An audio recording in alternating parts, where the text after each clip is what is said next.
This is Ask Dr. Fish. What we do is we take your fish questions, science questions, life questions. If you have a fish, science, or life question, or anything else not covered by that rather extensive list of potential topics, just paste it in the chat. And you can also send us an email, askdrfish@gmail.com. And we go down 3-4 stories. We play a game. We have an Ask Dr. Fish challenge. It's nothing but fun here on Ask Dr. Fish. Topic number 1, bored teen orcas smashing boats. Now, wait a minute. All right. So there are some orcas, which I know is a killer whale. You might know them as either. I think we're not supposed to call them that, though, right? It's un-PC because they're actually really cool, and we don't want people being terrified of them, unless, of course, you are a boat being overturned or smashed. So this was actually an old story, right? This was a year or two ago, and the thought was maybe it's because the orcas were on phones, because I think we blame phones for things nowadays, but it turns out maybe it's a different story. Dr. O'Reilly, what is going on with these teenage orcas? Yeah, is it teenage rebellion? You know, the teen orcas having joyrides at night. No, so this story's gotten a lot of press, in some cases on the internet, just because they've been attacking rather expensive ships. But this has actually been going on for about the last 4 years, and it's a subgroup of orcas off the coast of the Iberian Peninsula, so Portugal, Spain, Southwest Europe. And they've been attacking typically the rudders of the ship, so underneath what helps the ship navigate. And that obviously is bad when you are trying to move your boat. So this has caused boaters to need to get rescued in this area.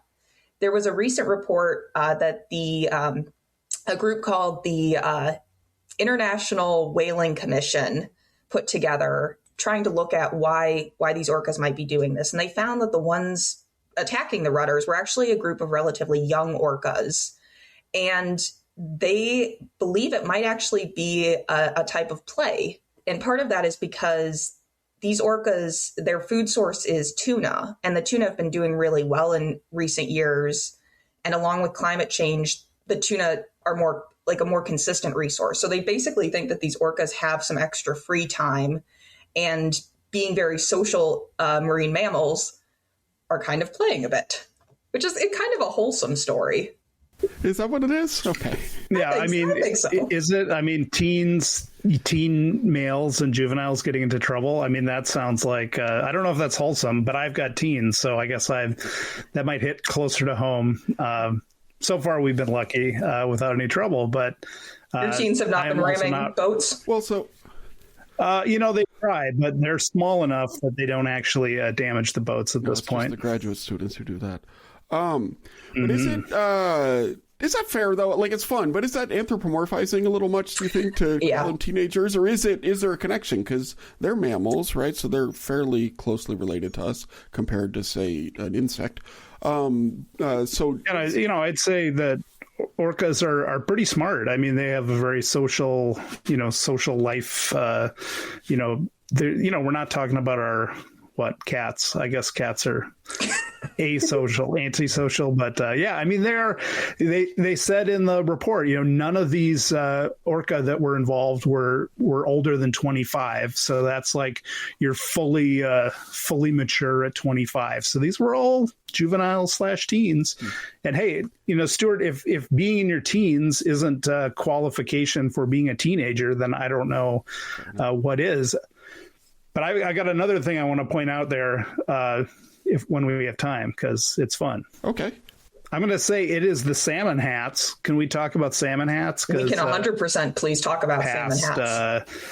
Group of orcas in Puget Sound that were one was wearing a salmon as a hat, and then other in a pod started picking that up. Where was this? I haven't heard about the salmon hats. Yeah, so they cited this in a news article talking about how different behaviors could potentially spread amongst orcas in the same location. And they cited this one from the 1980s, where one orca, as Titus said, off the coast of Washington State, started wearing a salmon, and then they noticed that others in its pods started wearing the salmon as well. So kind of like, the TikTok fads that everybody starts doing the same thing because they see it being done by others in their group. So orcas have their own pads too. How do you wear a salmon as a hat? Do you have is it a live salmon? Probably not, I guess, at that point. Probably after a while it wouldn't be alive, I would hazard to guess, but And you only get so much, I assume, mileage out of that as well before it starts to get a little grody. Little grody. Although maybe Titus's video went away and came back. I was really hoping he would have a dead salmon on his head. Oh, I was hoping so too. Darn it. Just a little disappointing. Missed opportunity. Well, is that what that is? Oh, yep, that's a salmon on the head. It's showing the image right now. On the head, look at that. It's the height of style. I love it. I mean, I know. I was just wearing a salmon yesterday, and I mean, Never I got some raccoons jumping at me, but it looks good, and you can snack on it too. Well, one thing I wanted to bring up is, obviously these are marine mammals we're talking about, and not fish, other than the illustrious salmon hat. But it did get me thinking about, do fish play? Because they were thinking this is some kind of play behavior amongst the whales. And I started to dive a little bit into it. And it looks like, there are scientists who are researching play amongst fish. And it opened up this whole can of worms into fish behavior that just really blew my mind. So do fish play? I think the jury's still out, but there's some evidence that they at least chase laser pointers. So I guess going back to the cats thing with Titus. It's an interesting question. Do fish play? And then what is play? And then you get all these really nerdy definitions of play. And that's what we scientists do, I suppose. But that is good. Do fish play? Well, we will ask you that in a future episode of Ask Dr. Fish. Right. So, I really enjoyed finding that salmon as hats link that we put into the chat. If anybody sees these after the fact, you can affect those. You can click those links. But we did have another kind of topical question. So in May of this year, Lake Makatawa, which is the lake kind of adjacent to Lake Michigan near Holland, Michigan, there was a bunch of fish die-offs, and they were investigating it. Titus, can you tell us a little bit about what was going on there? Yeah, so they actually have a kind of a group of folks who will turn fish in, kind of a citizen science program there. And they found a sick pumpkin seed, which is a type of sunfish, and that went into... And when you have things like fish kills and sick fish, you really need to get them early, preferably when they're still alive, because otherwise, you can get a lot of dead fish floating up, but it's really hard to figure out what happened to those fish if they're already dead. So this started out with a pumpkin seed, then some freshwater drum were discovered, and they took these in, they did some testing, and turns out it was VHS. Which, Stuart, no, don't worry, it's not your VHS tapes. It is viral hemorrhagic septicemia, which is a type of fish virus that has caused a lot of trouble in the Great Lakes region in the last 10 or 20 years. Yeah, I think some of the first reports were in the early aughts of VHS in the Great Lakes around 2005. Previously, it had only been found in Europe in the 1930s in some of the aquaculture operations. And then in North America, it first showed up in California in the 1980s, 1990s. But the Great Lakes, we've been dealing with it for about 20 years. And so tell me about VHS a little bit. So I hear about this a lot in the context of aquaculture. They talk about it as something they're concerned about. Do we know how it spreads? Is it through touch, or if you get close enough in the water to a fish, does it spread that way? What do we know about it? I mean, definitely if you see one of these infected fish, it is, it's hemorrhagic. It's pretty gross. Yeah. For those who might not be up on their Latin, hemorrhagic comes from kind of blood or bleeding. So that's why we're hoping to show an image of some gory fish kills here. Yeah, imagine fish Ebola. It's kind of into that range, I think. And yeah, so they're shedding a lot of viruses, and this is something that I know here in Wisconsin they've really limited the movement of fish from the Great Lakes watershed where we have VHS to inland waters as well, to just keep it out of the Mississippi River watershed. Yeah, so for those who are just listening, Carolyn has brought up some lovely images of fish infected with VHS. Yeah, they're pretty gross. Pretty grody, yeah. And so is this deadly all of the time, or is it some of the time, depend on the species? What are the effects other than you look gross and probably can't get a date unless you wear a salmon hat over the affected area, I suppose. But what are the effects, do we know? Yeah, so mortality in fish caused by VHS is actually highest when the water isn't super warm. So cooler waters usually lead to higher mortality. And like Titus said, you'll see fish near the surface or washing up dead on beaches. It isn't harmful to humans. So while it can cause a lot of harm to fish and cause these big fish die-offs, especially of things like gizzard shad, freshwater drum, it's not like an automatic death sentence, but depending on the environmental conditions can be more or less deadly. And it affects some species more than others. Like muskies are actually particularly susceptible to VHS, and that's obviously a concern amongst anglers because that's a really popular sport fish. Yeah, I think when this came in, when this first appeared in the Great Lakes, there was a lot of, big concern about it. But in general, it kind of spread to the whole region very quickly. But in general, I don't think we've seen really big impacts. It's kind of hit or miss whether you see some VHS infections each year. And it hasn't, I don't think the impacts have been like catastrophic or anything. So it's probably, something that we just are going to have to deal with. And definitely, to get on Katie's AIS soapbox, it is, clean, drain, dry, never move. You do not want to, you might have VHS in a bait bucket, which is why you don't want to, move that water and dump it when you're done. Make sure you're not moving things around because, it's not just quagga mussels or zebra mussels. It's also maybe there's viruses in the bilge water of your boat. So, be smart. Yeah, and I'll just echo that because Titus stole my thunder on the AIS stuff. But that's why there are regulations often in place. I know places in Wisconsin don't allow you to harvest minnows for bait in some places and move them. And, those aren't just rules to be there to crash your fishing day. It's to really prevent these outbreaks of a disease that can eventually crash your fishing day at a much bigger bigger scale. And that ties into a question we have from listener Peter. So even if it doesn't affect individual fish, it might affect kind of populations. Is that right? That's possible. I mean, so some fish may survive, but especially for fish that may have smaller populations or may have certain types of genetic diversity that we want to keep. I think one example might be the coaster brook trout that are found in Lake Superior, which are kind of these genetically distinct brook trout. And, losing some of that genetic diversity, if a large portion dies off from VHS, could have population level effects.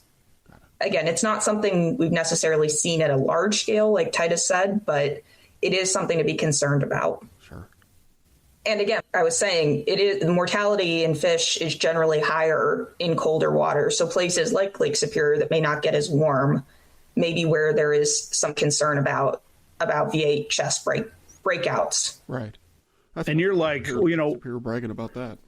Anyway. Right. Yeah. Cold water. And you're wondering, why is it a coaster brook trout? Why do you call it that? And that is, of course, because it is most of your brook trout are just living in their streams. But in Lake Superior, historically in places like Lake Michigan, these they're basically, what is it? No, it's like anadromous. They're spawning in the creeks. They're going out. Petadromous. So going from a freshwater stream to a freshwater lake. So these coaster brook trout will go out into Lake Superior, feed out there. They get bigger than the kind of stream resident brook trout. And so that's, it's a distinctive life history compared to other brook trout, but they're still just brook trout, but they're cool brook trout.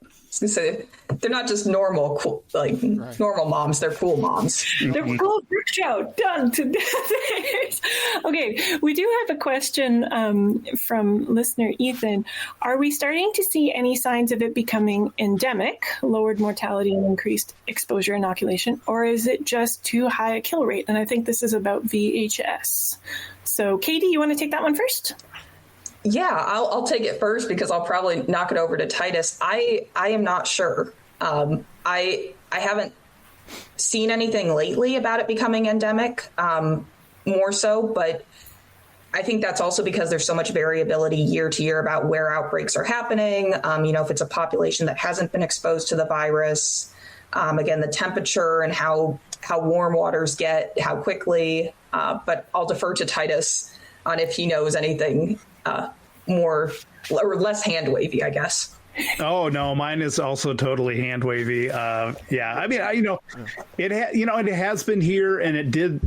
I said like it spread really rapidly throughout the region, and I don't think that we're seeing. I guess could it be endemic? Maybe. I don't really know anything about viruses though, so I'm not going to say anything. But it's definitely a concern. It's another issue that fish have to deal with and that fish managers have to be aware of and keep an eye on. And, anytime you have a big fish kill like this, that is a concern. And, I think in this case, at least we know what caused it. I know we had a kind of a fish kill in Lower Green Bay a couple years ago, and, nobody got any fish soon enough. And I think it was still kind of a question, why did these catfish die? Well, we don't really know because they were already dead. It happened. Oh, dear. All right. Well, I guess I'll cross off the next question of whether or not VHS was made in a lab, and we'll treat that in a different. Oh, jeepers creepers. Okay. So, as a reminder, this is Ask Dr. Fish, a show where our two Dr. Fishes answer your fish questions, science questions, and life questions, though we're relatively heavy on the fish and science questions because Carolyn's our producer live now.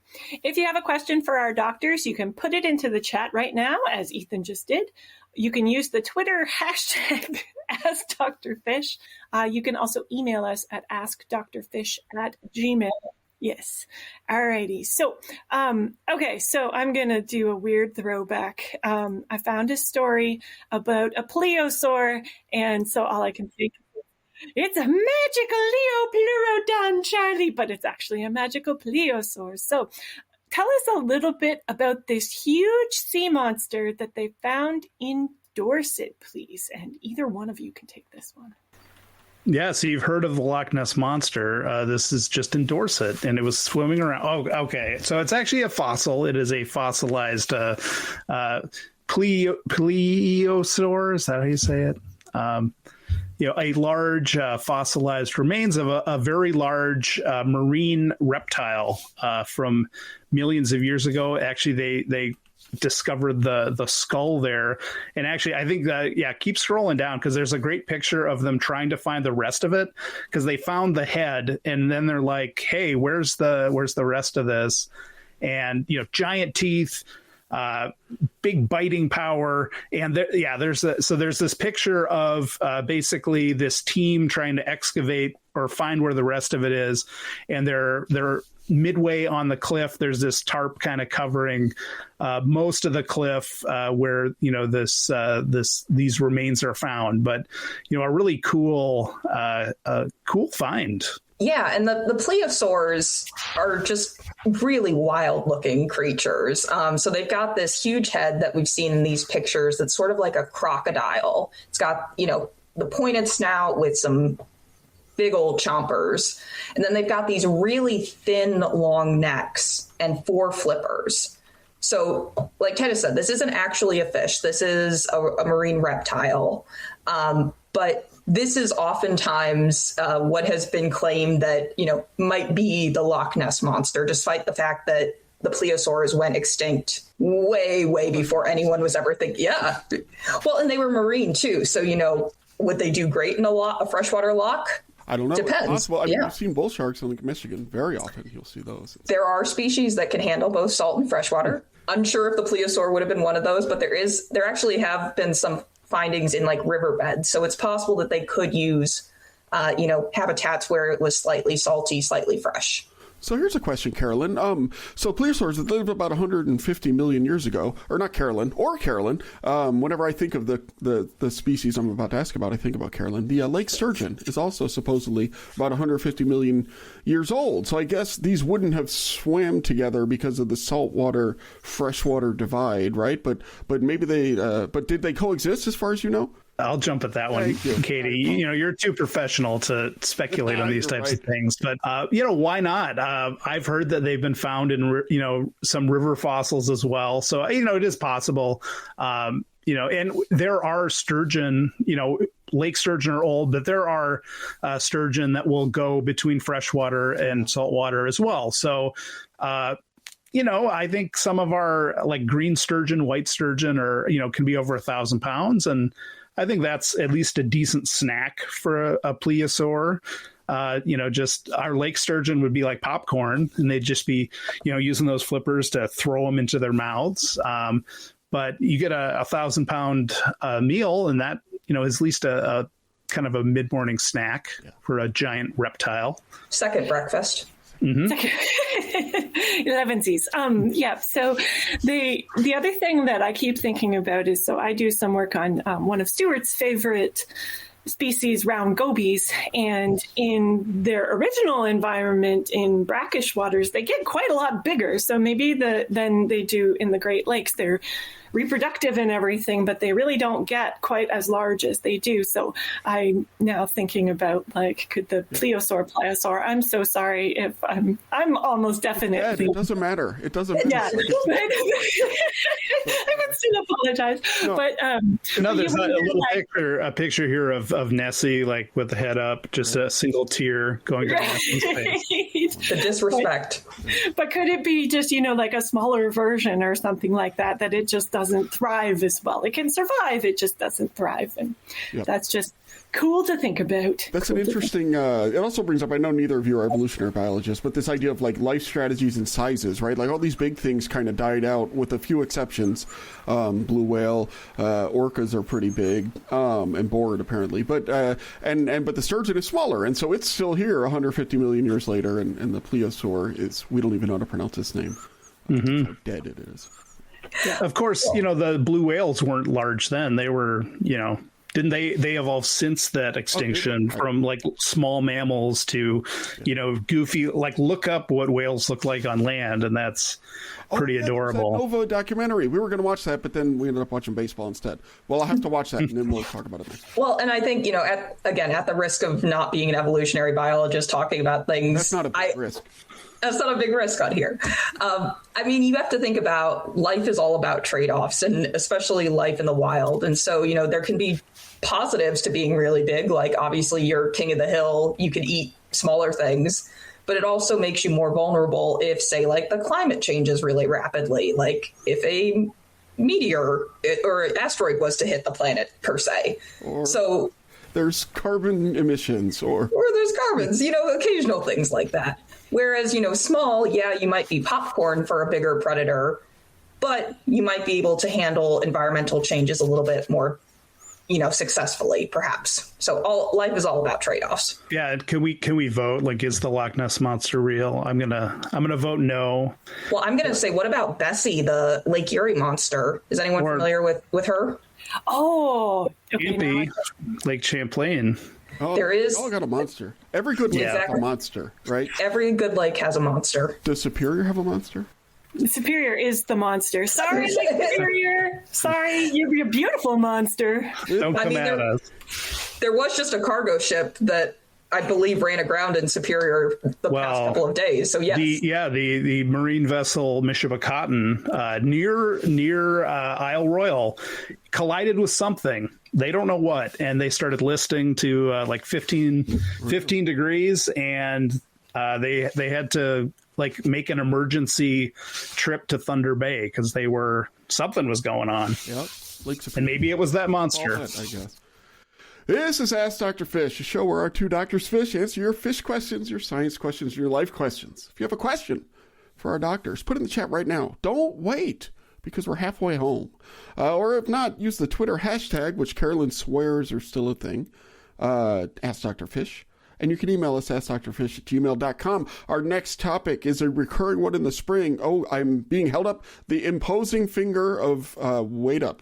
What's up? So on a previous episode of Ask Dr. Fish, we spoke about Charlotte the stingray and how could this stingray have gotten pregnant. And recently there was an update about Charlotte, and unfortunately, Charlotte, it turns out, is not pregnant. It turns out that she's sick. And so this story came out just a couple of days ago. There's Charlotte there, and she's developed a rare reproductive disease that has negatively impacted her reproductive system. The findings are truly a sad and unexpected medical development. So I'm not sure if there's anything else you wanted to share about that, Stuart, but I will share the link in the chat. And it's just a bummer because you had this cool like parthenogenesis story, but there's in the story they're talking about how we weren't lying, we did the best we could. So I don't know if you had anything else you wanted to share. Well, the one thing I would say, it is a bummer because it's one of those things where you latch onto, right? And I always think it's kind of a double-edged sword when we really emotionally attach to these things because that's our own way of taking our human values into nature, kind of like we're talking about with the orcas, right? And there's a lot of value in that because when people identify with nature and everything, they're more likely to want to protect it or conserve it or whatever, but it's not a perfect fit. But the one sort of hopeful thing I think about this is when we talked about it, scientists were really confused because it didn't make any sense how this could happen, right? And Titus or Katie said, well, stuff just happens sometimes, and maybe this just happened. But in some ways, it's like, well, we did sort of understand the reproduction, and we did understand that this didn't make sense and that something wasn't right. And it's too bad. It was a fun story. But in that way, I draw some positivity from it. Yeah, and it's science. Like we've learned something about these stingrays, and I think getting people to engage more with these species and be curious about them is a win in the long run. But let's just hope that she's okay. Get well soon, Charlotte. Okay, Stuart, now we can go to the segment you were going to start on. To the segment I was going to start on now. This is when we turn to Titus, Dr. Fish himself, or as we call him, Dr. Titus Seiheimer? Anyway, but first we have the brand new imaging for it, or the brand new music. No title card yet.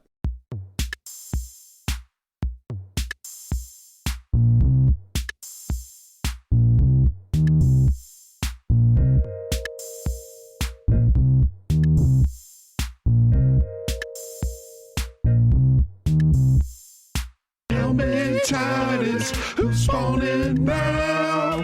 Tell me, Titus, who's spawning now?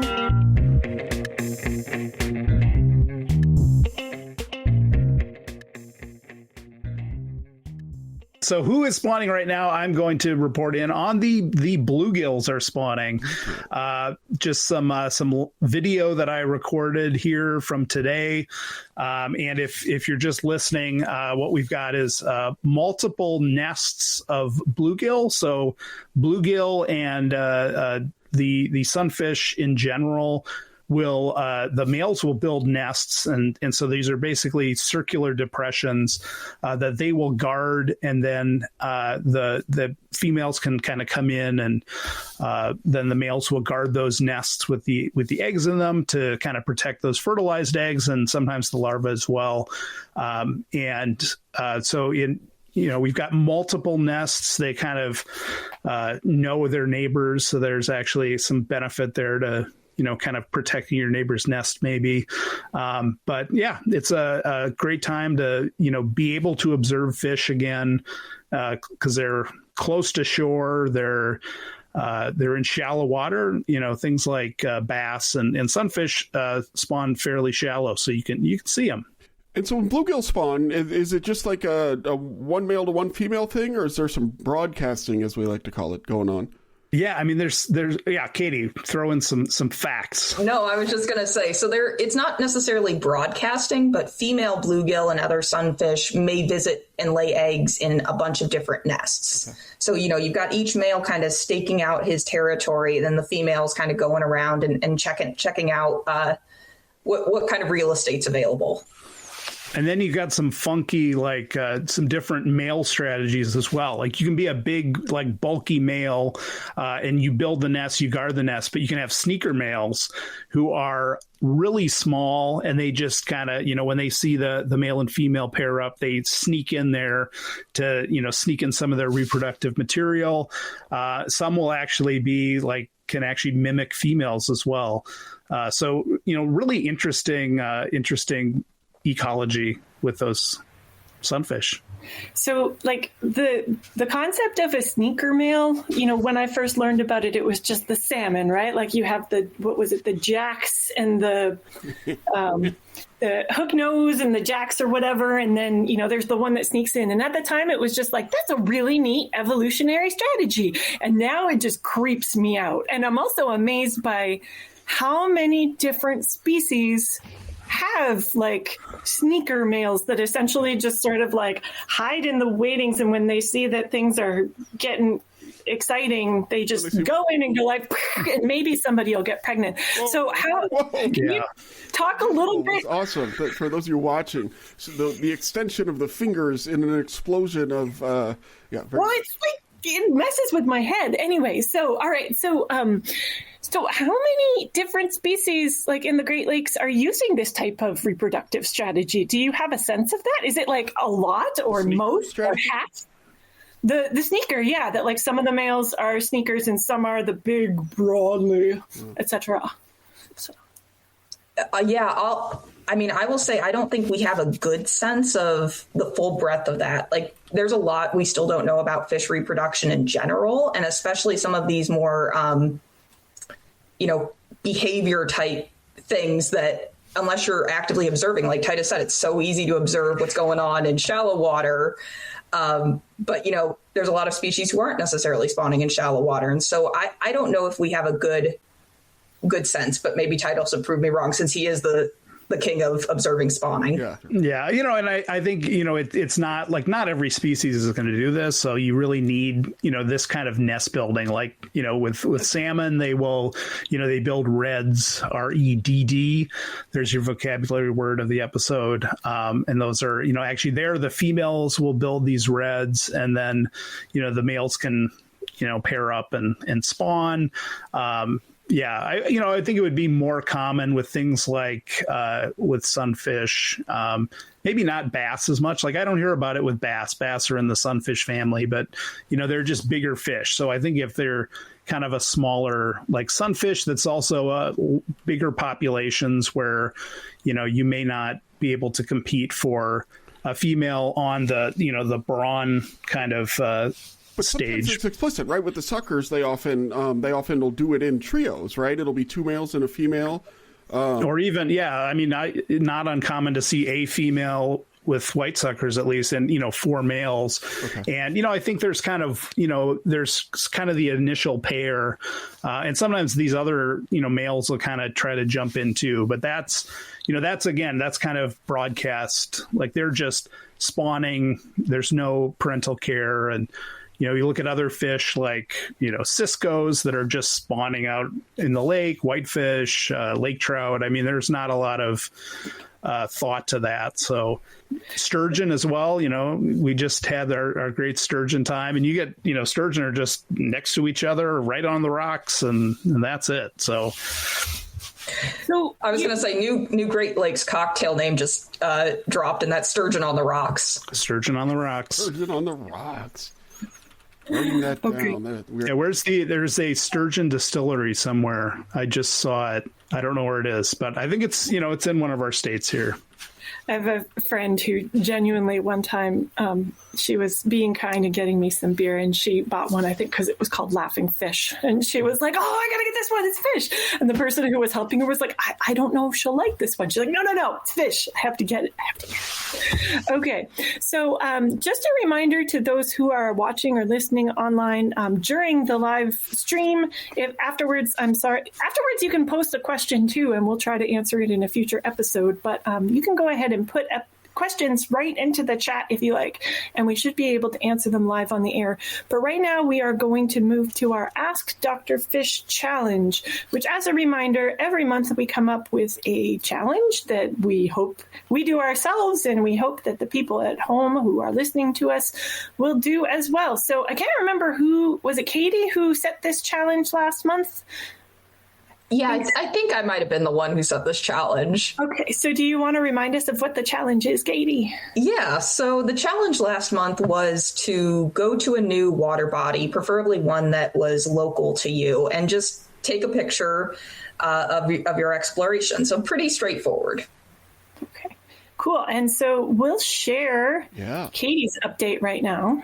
I was going to say, I totally did not do the local part of the challenge.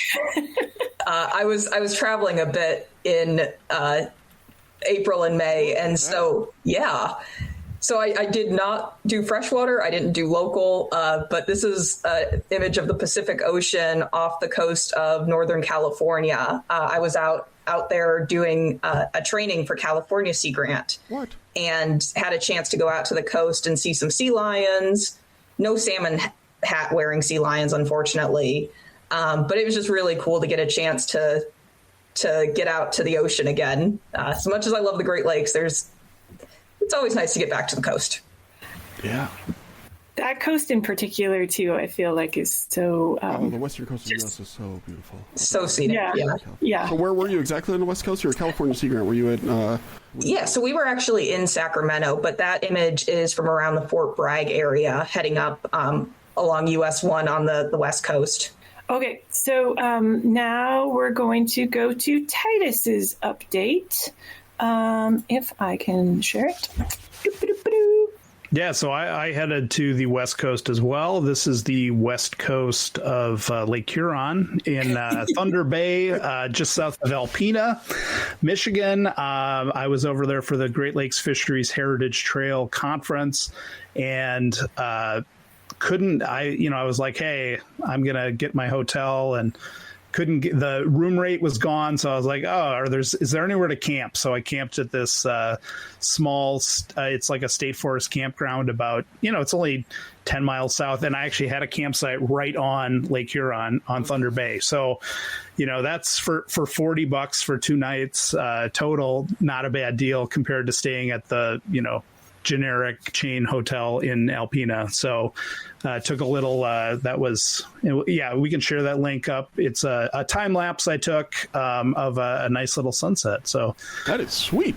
Alpena, Michigan, home of the Thunder Bay National Marine Sanctuary, and friend of the show, Stephanie Gondula. There we go. Okay, so I'm going to share mine now. Yeah, so in the month of May, I got to camp also on Lake Michigan down around South Haven. I thought we were going to Holland, but halfway there, realized, we're going to South Haven, which actually turned out really well because we were right close to the lake. It was absolutely gorgeous, super calm, super pretty. It was awesome. It was just awesome. It was May 2-4 weekend, and I did not want to come back. So that's good. Well, for mine, I wasn't even sure what, I struggled with the assignment a little bit, I'll be honest. I wasn't sure what a body of water is, so I asked ChatGPT, who said a body of water is a significant accumulation of water, generally on the Earth's surface, which includes various natural and artificial formations, such as oceans, seas, rivers, blah, blah, blah, blah, blah. They can vary greatly in size, depth, and salinity, serving diverse ecological, geographical, and human purposes. They play a crucial role in the hydrologic cycle, blah, blah, blah. That didn't do it for me. So then I said, now please expand the definition of water, the definition to include a large pot of water. So it said the same thing, but then in a broader and more inclusive sense, the term body of water can also refer to any contained collection of water, regardless of its natural or artificial origin and regardless of scale.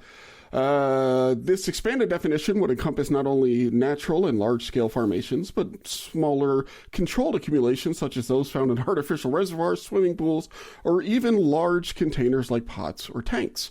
For instance, a large pot of water, while not naturally occurring or geographically significant, is a contained collection of water and thus fits within this broader interpretation of a body of water. And so we had a body of water at my house, which was a crawfish boil that we hosted with the big baddie, the large red swamp crawfish. And there's me and Harper when Harper was about 2 years old. And so we had a crawfish boil at our house. There I am with a body of water right out front. And so this was this weekend, and I was thinking about telling Katie about this because these are red swamp crawfish that we got, shipped in from Louisiana. They got mailed by FedEx, and that's a big, nasty, invasive species in this area. And so we had a biosecurity plan. I had it all written out. I had materials printed from Illinois, Indiana Sea Grant. So we had to cancel some things. It was interesting. Because when you have a crawfish boil in Louisiana, what you do is you have crawfish races with the kids, and you put them and they try to run each other, and you let the kids hold them because half of the fun of the crawfish boil is the beer.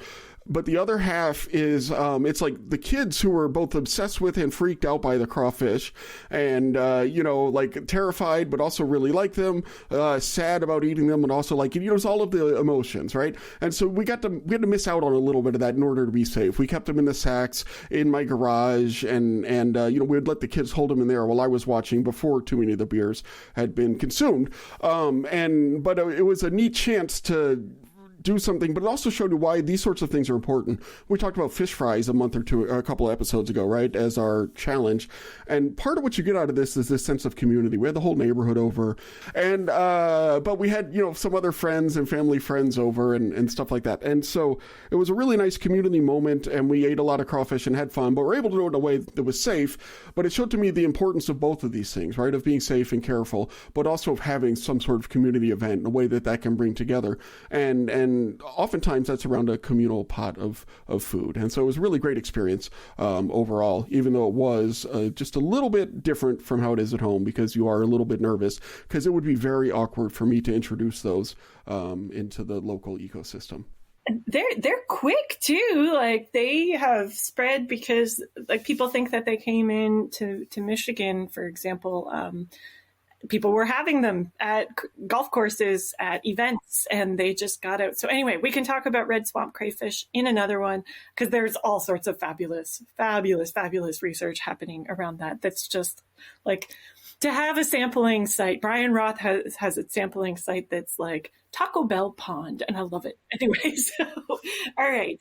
So thank you for that. I will note too that because I have shared before that I wound up watching various food shows. They had a crawfish boil on Top Chef recently. So if anybody has Peacock, you can watch when they do a crawfish boil in Wisconsin, Titus, in Wisconsin. Okay. Yeah, since I clearly won this Ask Dr. Fish challenge, I get to pick next month's topic. Oh, Carolyn says I didn't win? Go for it. You won, Stuart. I don't think we have winners anymore, Stuart. No, but in my book, you're always a winner, Stuart. So good work. We're all winners here. Yeah, we're all winners. All right. Then I'll tell you what. I will reach into the jar of topics and pull out next month's Ask Dr. Fish challenge, which is create some fish art. Look at that. Create some fish art for next month. A little theater of the mind for those of you listening. So great. So for Ask Dr. Fish, the August episode, we'll be creating fish art. Titus does it.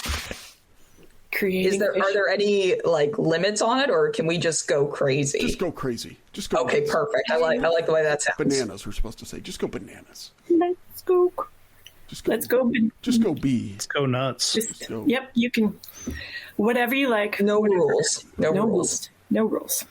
Okay. All right. So we are down to the last 8 minutes of our June 2024 episode of Ask Dr. Fish.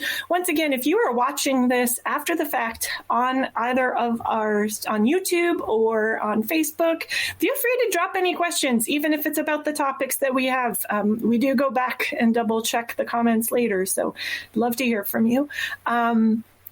I think it's time for our game. So we're going to go to the old standby, 20 questions. Katie, you're picking. Ooh, okay. Do you have a fish ready? And you can have a moment if you like. Okay, I think I got one. All right, so I am not going to play because I always mess up. But Titus, if you would like Stuart to ask questions as well, you can draft him right now. I always enjoy Stuart's standard questions. That means I don't have to ask those. Okay, so 20 questions. Katie has a species. Titus and Stuart are going, and I'm going to trust you all to count. Go for it. All right, start. Okay, go. It looked like you nodded at me, so I was like, all right, Titus is giving it to me. I'm going to take and run with it. Here's the one, the only. Does this fish live in the benthos?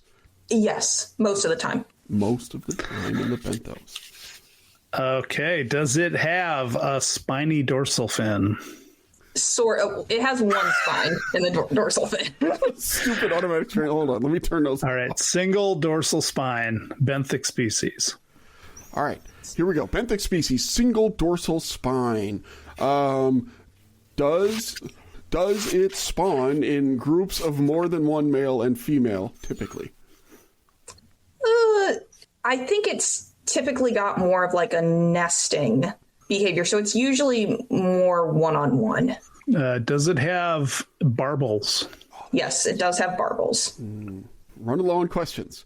Did it live at the time of the plesiosaurs? Not in its current form. Okay. Well, that eliminates a lot. You're welcome, Titus. Yeah. Does it have large scales? No. Small scales? Or, Does it have small scales? I mean, not really. I would say they're not visible to the human eye. So it is scaled. They're really small, but it has scales? No, actually, yeah, I would say it doesn't. It does not have scales. Scaleless. Does it have scales or not, Katie? It doesn't have scales. Isn't it true that it doesn't have scales? Yes or no, or yes? It does not have scales. I'm double checking that just to make sure. Googling, yeah. Does it have... Oh, you asked the scales question. Oh, I did? So... All right, well, it's your turn. Well, you asked the second scales question. Yes, I'm going to ask, does it have an adipose fin? Yes. Does it have spots? Coloration questions are not super useful. Right. It can vary. Yeah. You wasted that question. Variable. So Dr. Fish. Yeah, is it see, I've got it narrowed down, but let's say, okay, so does it have pectoral spines? Oh. Yes. Does it have pectoral spines? All right. Is it larger than a loaf of bread? As an adult, generally, yes. Ooh. Oh, that was a good one by me. Nailed it. That's good. Very proud. Oh, wait, we're at 12. It's your turn. Yeah, does it have, is the tail, the caudal fin forked? It is indeed forked. Oh. Boom. Is it found in all 5 of the Great Lakes? I believe so, yes. I believe I have a guess. Oh, hold on. Let me get out the sound pad. All right. Gotta wait for it. As you recall, we're going to do the guess, then the drum roll, and then we'll do the appropriate either ta-da or womp womp, or what the sounds are called. So, here's the guess. A channel Dr. Catfish. Yes, indeed. Meow. It is indeed a channel catfish. Kind of, the fish of summer. Look at that. Beautiful fish, beautiful tail. Look at those spots I would point out in the drawing right there. And so that means that Titus gets 30 seconds of soap time. Before Titus does that, because Katie said meow, we have to do a quick shout out to one of Carolyn's favorite shows, Meow. And if you know, you know. All right, Titus, you get your soapbox. All right, my soapbox. I'm gonna soapbox eating smoked fish, mainly because I had smoked fish for breakfast. I'm on vacation at my mom's. It's not a vacation; it's a family trip. So we're having lots of fun, but I brought some local to me over in the Lake Michigan coast, some smoked lake whitefish from a local commercial fisherman. And this morning we took that. We had some English muffins with cream cheese, put some smoked trout right on top. Delicious. So go find some smoked fish. It's really good. We also cooked, I cooked some delicious grilled lake whitefish while I was here too. And so look for that and eat some fish. There it is. We had some smoked whitefish at the Crawfish Boil, brought to us by Dr. Thomas Hook on his way back from the UP. It's very excellent. Ask Dr. Fish is brought to you by the fine people at Illinois Indiana Sea Grant, Wisconsin Sea Grant, and Goby Dog Media. This show is produced and hosted by Stuart, Carlton, Carolyn, Foley, Dr. Fish, Katie O'Reilly, and Dr. Fish, Titus Seiheimer. The live broadcast is supported by Moti Agunbiade. The podcast version of the show is edited by Sandy Svoboda. The podcast artwork is by Ethan Kosak. You can view his portfolio at ethankosak.com. I think he's got a new book coming out. These books are fun. Illustrated things about farts tips and what have you. So highly recommend it. If you have questions for our Drs Fish, send an email to askdrfish@gmail.com. Use the social media hashtag AskDrFish. Call our hotline at 765-496-4474 or pop a comment onto the recording of where you're viewing this. Thanks for listening, and we'll see you live on Facebook and YouTube at 11 a.m. Eastern Time on usually the second Monday of every even month.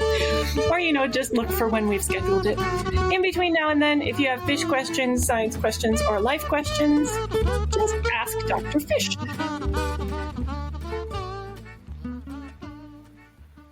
Hey, we did it. Yay.